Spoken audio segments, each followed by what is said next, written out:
Merit స్కాలర్షిప్లు, అత్యాధునిక వసతి సౌకర్యాలతో భోజనాలు, బంపర్ ఆఫర్లతో 50 కోర్సుల్లో సీట్లు గ్యారంటీ ప్రకటించింది మన కాంచీ యూనివర్సిటీ. ప్రముఖ కంపెనీల్లో ప్లేస్మెంట్ అవకాశాలు. ఇంకెందుకు ఆలస్యం? వెబ్సైట్ ని సందర్శించండి. వివరాల కోసం నంబర్లకు కాల్ చేయండి. ముఖ్యంగా దేవాలయాల అర్చకులకు సంబంధించి గత కొన్ని రోజులుగా మీడియాలో కొంతమంది వ్యక్తులు అనేక రకాలైనటువంటి అభిప్రాయాలని వ్యక్తం చేస్తూ ఉండడం అనేది జరుగుతోంది. హిందూ దేవాలయాల్లో అర్చకులకు సంబంధించి ఇది కులాల ప్రస్తావన తీసుకొచ్చి దేవాలయాల్లో బ్రాహ్మణులు మాత్రమే అర్చకత్వం చేయాలా, అన్ని వర్గాల వాళ్లు దేవాలయాల్ని దర్శించుకుని పూజలు చేసేటప్పుడు అన్ని వర్గాల వారు కూడా అర్చకత్వం ఎందుకు చేయకూడదు, బ్రాహ్మణులకు మాత్రమే రిజర్వ్ చేశారా, బ్రాహ్మణులు మాత్రమే అర్చనలు చేయాలి అని శ్రీరాముడు చెప్పాడా, శ్రీకృష్ణుడు చెప్పాడా, వెంకటేశ్వరుడు చెప్పాడా అనేటటువంటి ప్రశ్నల్ని సంధించడం, తదనంతరం రోజు రోజు క్రమంగా హిందూ సమాజంలో ఉన్నటువంటి కుల వ్యవస్థ, లోపభూయిష్టమైనటువంటి కుల వ్యవస్థ, వివక్షలతో కూడుకున్నట్టు కుల వ్యవస్థ, దీనికంతకీ కూడా బ్రాహ్మణులే బాధ్యులు అనే విధంగా రోజుకొక విధంగా మరి సోషల్ మీడియాలో బ్రాహ్మణ వర్గం మీద, అర్చకుల మీద కూడా దాడి చేయడం జరుగుతోంది. ఇది చాలా దురదృష్టకరమైనటువంటి పరిణామం. ఎందుచేతంటే హిందూ దేవాలయ వ్యవస్థ అనాదిగా యుగ యుగాలుగా మహర్షులు చెప్పినటువంటి ఆగమ శాస్త్రాల ఆధారంగా నడపబడుతూ ఉంది. దీంట్లో వైదికమైనటువంటి వేద మంత్రాలతో చేసేటటువంటి అర్చనలు, ఆగమ శాస్త్రాలకు అనుగుణంగా జరిగేటటువంటి దేవాలయాలు కొన్ని అయితే, కొన్ని గ్రామ దేవతల ఆలయాలు, శాక్తేయ ఆలయాలు, వివిధ సాంప్రదాయాలకు సంబంధించినటువంటి వైష్ణవ సాంప్రదాయం, శైవ సాంప్రదాయం, స్మార్త సాంప్రదాయం, శాక్తేయ సాంప్రదాయం, గ్రామ దేవతలు, అందులో అర్చకులుగా వివిధ వర్ణాలకు సంబంధించినటువంటి వాళ్లు, ఆసాదులు, రకరకాలైనటువంటి వ్యవస్థలు సాంప్రదాయబద్ధంగా గత అనేక శతాబ్దాలుగా ఈ తెలుగు నేల మీద నడుస్తూ ఉన్నాయి. ఇది ఎవరు కూడా ఒకళ్లుగా నిర్ణయించి చేస్తున్నటువంటిది కాదు. యావత్ హిందూ సమాజం ఆ యొక్క సాంప్రదాయాన్ని కొనసాగిస్తూ ఉన్నారు. ఆగమ శాస్త్రాలనేవి తపోనిష్టా గరిష్ఠులైనటువంటి మహర్షులు ఆగమాలని సృజించారు. దాంట్లో విష్ణువు యందు విశ్వాసం కలిగి ఉన్నటువంటి వాళ్లు అనాదిగా విష్ణువును అర్చిస్తూ వైష్ణవులుగా చెప్పబడుతూ ఉన్నారు. అట్లాగే శివుణ్ణి పరదైవితంగా భావించి అర్చించేటటువంటి వాళ్లు శైవులుగా చెప్పబడుతూ ఉన్నారు. అట్లాగే గణపతిని ఆరాధించేవాళ్లు, అట్లాగే శక్తిని ఆరాధించేవాళ్లు, అట్లాగే గ్రామ దేవతలను ఆరాధించేవాళ్లు, ఇలా రకరకాలైనటువంటి వ్యవస్థలు ఉన్నాయి. కేవలం బ్రాహ్మణుల్ని మటుకే టార్గెట్ చేయడం అనేటటువంటి ఉద్దేశ్యం అది చాలా తప్పు అని చెప్పి ఈ సందర్భంగా నేను మనవి చేస్తున్నాను.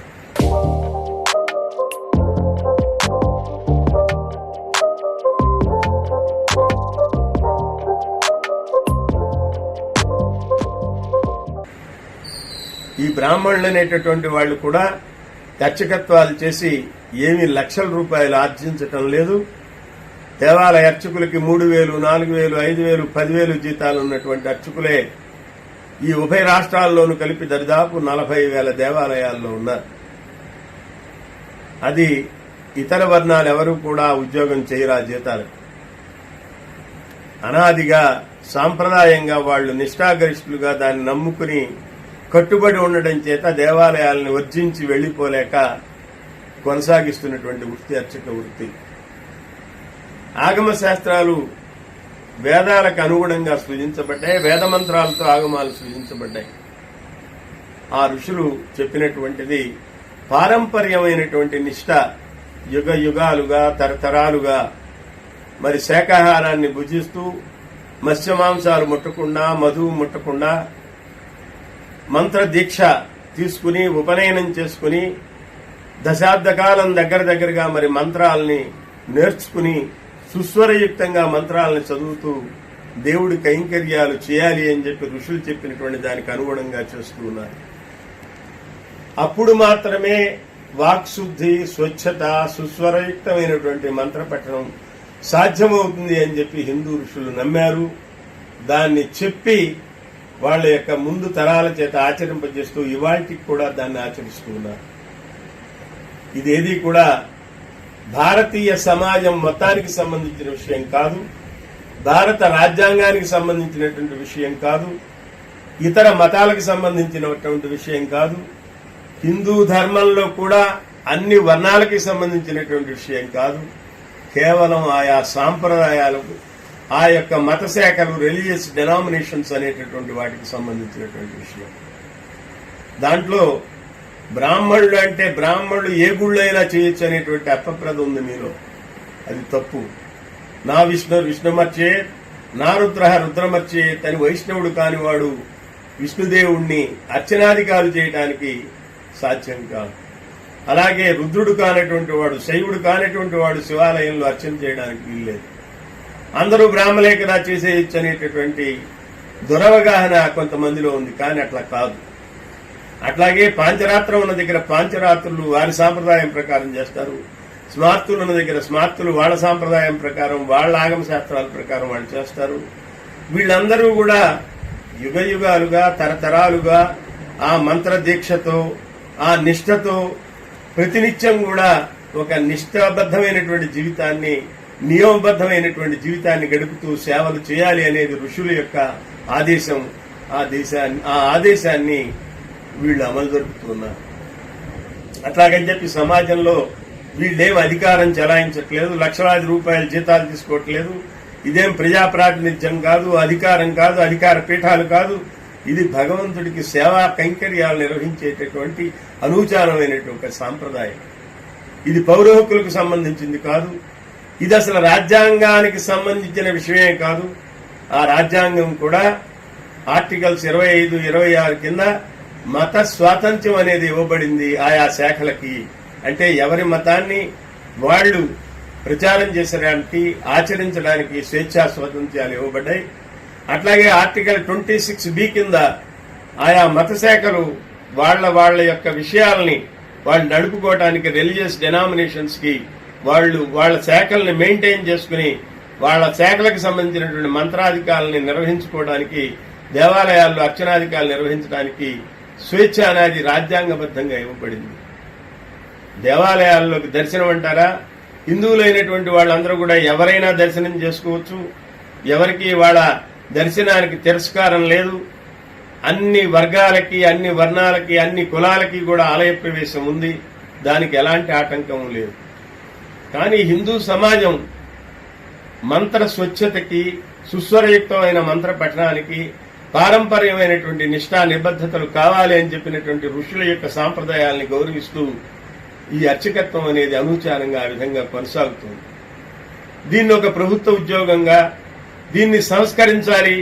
ఇది అన్ని వర్గాల వాళ్ళకి, అన్ని వర్ణాల వాళ్ళకి వాళ్ళ యొక్క ఆహారపు అలవాట్లతో, వాళ్ళ సాంప్రదాయాలతో, సంస్కృతితో సంబంధం లేకుండా వాళ్ళ యొక్క దక్షతతో, వాళ్ళ యోగ్యతతో, వాళ్ళకి మంత్రాలు వచ్చా రావా, సుస్వరయుక్తంగా చదవగలరా లేదా, వాక్శుద్ధి ఉందా లేదా, స్వచ్ఛత ఉందా లేదా అనేటటువంటి విచక్షణ లేకుండా చేసేటటువంటి ఒక ప్రభుత్వ ఉద్యోగం మాత్రం అర్చకత్వం కాదు. ఈ అర్చకత్వం అనేటటువంటిది అనేక వేల సంవత్సరాల నుంచి ఋషుల యొక్క దార్శనికమైనటువంటి దృష్టి ఒక నిర్దేశం చేసి ఆగమ శాస్త్రాలను సృజిస్తే ఆ ఆగమ శాస్త్రాలని కాపాడుకుంటూ ఆ ఆగమ శాస్త్రాల ప్రకారం వాళ్ళ యొక్క జీవిక లేని పరిస్థితుల్లో కూడా బిచ్చమెత్తి ఆర్థికంగా దయనీయమైనటువంటి పేదరికాన్ని అనుభవిస్తూ కూడా ఇవాళ దేవాలయాలను అంటిపెట్టుకుని అర్చనాధికారులు నిర్వహిస్తున్నారు. అట్లాగే అనేక గ్రామ దేవతల ఆలయాల్లో అనేక వర్ణాల వాళ్లు అర్చకత్వాలు చేస్తున్నారు.